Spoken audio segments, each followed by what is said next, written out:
That's all. No. I guess I'll say some more things. So, you know, had a great night's sleep. Wonderful. No weird dreams. No waking up thinking that someone was outside my window with. Anyway, I want to talk about stalking today, and I want to get serious. So I started playfully, but I want to get real and get raw and get serious. So I have tried over the last 5 years to understand the phenomena of stalking, because I do actually have a lot of female clients who come to me who've experienced it. I've experienced it. It is not a pleasant thing. It is a very terrifying thing. Now, that said, I'm not talking about cutesy little internet cyber stalking and flirting. That's different. That is a different playful kind of banter vibe. I'm talking about when you feel endangered in some way, or you feel this creepiness attached to, like we're talking about Joe from You, which I don't even know how they fucking glamorize that show or romanticize it, but it's horrifying on every level. And Dirty John and things like this. Like they're out there kind of, and Kanye's just getting away with it. What he is doing is criminal behavior. And unfortunately, the courts do not, do much. A restraining order can often escalate a domestic violence situation rather than offer any real protection. So what does it come down to? It comes down to, the woman has to protect herself or find bodyguards or, just keep calling it out and keep being transparent about the situation. So the abusers and the stalkers in the shadows and the bushes are not emboldened to continue their behaviors, but are realizing, hopefully, that especially after Me Too, these are new times. You cannot harass and harm women and children and not have consequences. Those times are over. Even if you were a pillar of the community, even if you're an upstanding guy, a pastor, a preacher, a politician, a poet, a prophet, it doesn't matter. If you harm women and children, your consequences are coming. Karma's coming to get you. Because it's been a long time that predators have always sort of covered for each other in this weird, slimy brotherhood of evil. And that can't happen anymore either. We actually really need men calling out other men now. That has to happen. This is not negotiable. Men need to step up and call other men out, hold them accountable, and stop being silent and having this bro culture, which is what really is at the core of rape culture. So consent, having more positive, juicy, yummy, awesome conversations about what consent is. You couldn't do better off talking to the 11 and 12-year-olds about consent before those hormones are about to just kick in than you can talking to a 40-year-old or a 50-year-old. They're a lost cause. That's what I've realized. I've realized there is an old quote that says it's easier to raise healthy children than to try to fix broken men. And there are so many broken men out there, you guys. And I feel for my brothers. Don't get me wrong. I'm not just trying to shit on them or be judgmental or, not compassionate. I have compassion. I have empathy. That's why I'm doing this. That's why I put myself out there on the limb to say things like, you can be better. And you must be better. This is not negotiable anymore. This is not a joke. This is not funny. It's not cute. It's not cool. It's not okay. When you're talking about endangering someone's livelihood, well-being, their safety, I have a friend, she wanted to start this thing called the Purple Butterfly Network, to have an underground railroad for domestic violence victims who often the money is controlled and the narrative is controlled, and these guys are all buddies with the cops and the firefighters and the CPS people, and they have an old boys network still very much so. So this now needs to shift in the favor of the women and children and keeping them safe on this planet in every arena, whether it means mentally, emotionally, spiritually, physically, sexually safe.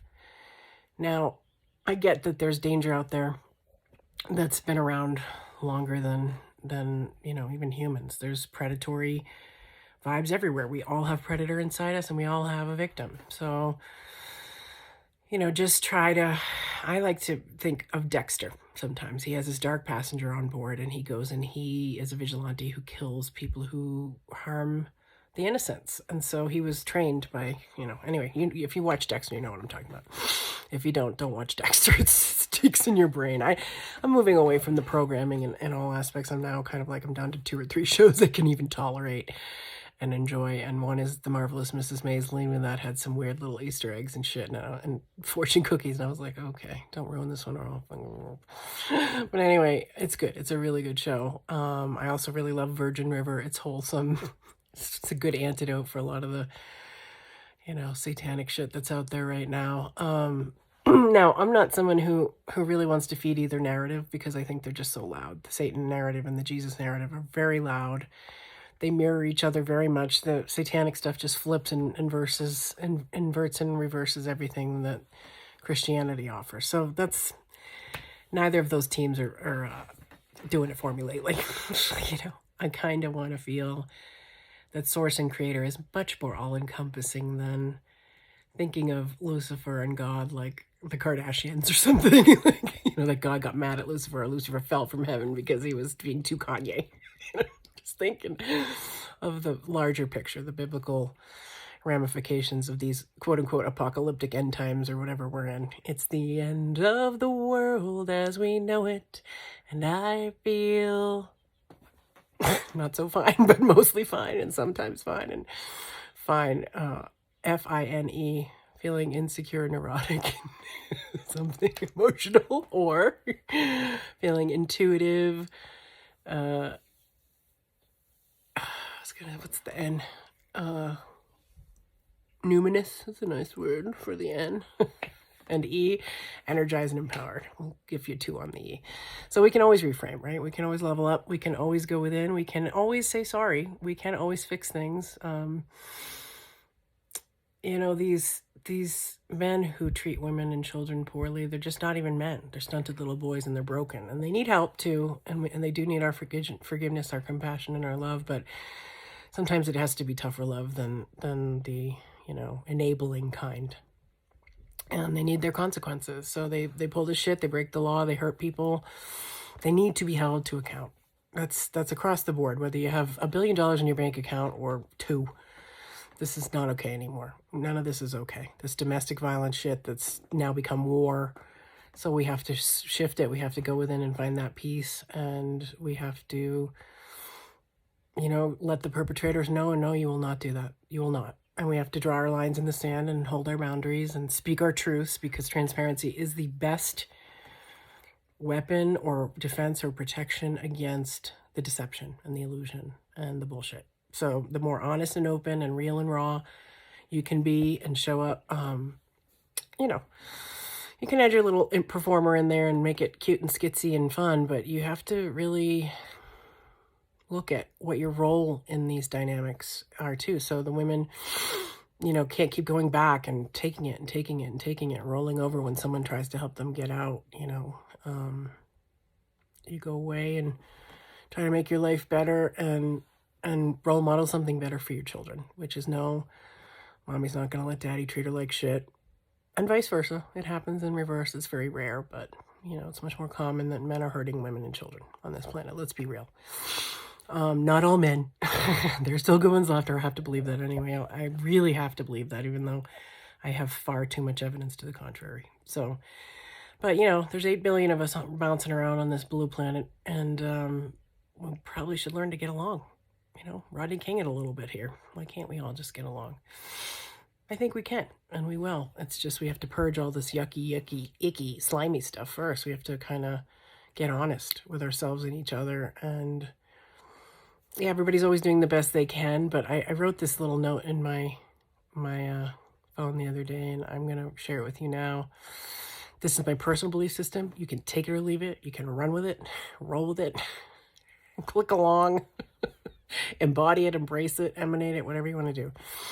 But I really do feel, and this was given to me like such a pure, like soft truth that landed in my heart. And I really do feel if someone cheats on their person, and I mean you're established, you're dating. I'm not saying like flirting, bantering. Well, try people on and stuff. I'm saying you're established. You're either cohabiting, you're in a committed partnership, or you share children, or you're married, or whatever. You have that deeper level of sovereignty and commitment and agreement with each other. Then if someone cheats and violates that once, okay, maybe, you could say, oh, drunken one night stand, somebody was an idiot, gave into temptation. I think it would shatter the trust forever. Personally, I don't think anyone can really ever fully get over that. I think it's once that's uncorked, it's hard to get the cork back in that bottle. So cheaters, it's a weakness. It is a character weakness. It is a major flaw. You could say sex addiction. You could say patriarchal conditioning. You could say bro culture. You could say, addictions or whatever. You could say all these blanket excuses for why people do it and what their motivations are, and self-sabotage, a million things. But if a woman takes you back, I'm going to go out on this limb as a 50-year-old single woman who has seen a lot of this shit and heard a lot of this shit and has lived some of this shit myself. If a woman takes you back after multiple times cheating, she doesn't love you. And she never loved herself. She doesn't know what love is.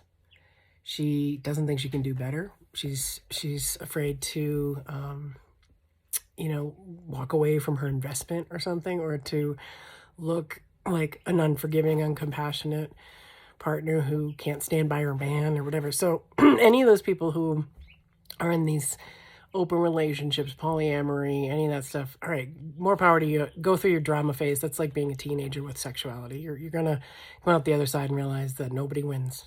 Nobody wins in those scenarios. Why is monogamy the only choice? Of course not. Of course, there are plenty of other choices of how you share your energy, your body, your time, your love with people. And if you can make it work for you and everybody feels clean and in their hearts and on the same page and evolved, good. I've never seen it. I've never once seen it where it's really been that everyone feels an equitable, situation there, that they feel honored or valued. I think really that just brews a lot of resentments and tension and jealousies and pettiness, which, that can happen whether you're monogamous or not, but it seems to not give people a fighting chance who want to be together. Why do I feel personally that monogamy and, like a deeper commitment are the way I want to go with my life, is that this is a sacred container of light. And I don't want to just throw it around to anyone and everyone. I do value it. It is my temple. It took me a long time to get there, and I'm not slut shaming anyone. I don't care who you sleep with or what you do. That's you. I'm talking about me now. I'm talking about what I've learned from being a sexual assault survivor and healing that mostly. Still get triggered, or activated. But I know I'll have healthy love in the future. I just am working through some unhealthy old toxic patterns, as we all are, with being what I would call love hungry. I think a lot of us are love hungry. And I'm not even talking about attention seeking. You start seeking attention the minute you are born and hit the planet and you're 6 and you jump in the pool and you watch this, look at me. There's nothing wrong with that. That's a very healthy part of the human spirit, to want to be seen, to want to be acknowledged and openly recognized and appreciated. There is nothing wrong with that. That is a beautiful part of us. When it tips over into like Kardashian, Kanye level narcissism and lack of empathy for, even your basic, surroundings. Like, how do you live in a mansion that's next door to a tent city? How do you do that? I could not want to go feed them every day. You guys, you need a warm blanket. You want to come in? I got an extra room. I got an extra bed. That's my operating system. I do not fathom, oh, but I need this extra diamond, whatever. I need this one more car, one more trip, one more house. That means nothing at the end of the day. Less than zero. Nothing. What what does all that shiny shit mean if you don't have your soul? Nothing. Zero. So, I know it's been emotional lately. Feeling it. Beclipped. And I do laugh as much as I cry, believe me, but lately it's just been letting the emotions out of the buildup of tension over years. I deserve better. You deserve better. The women and the children of this planet deserve fucking better.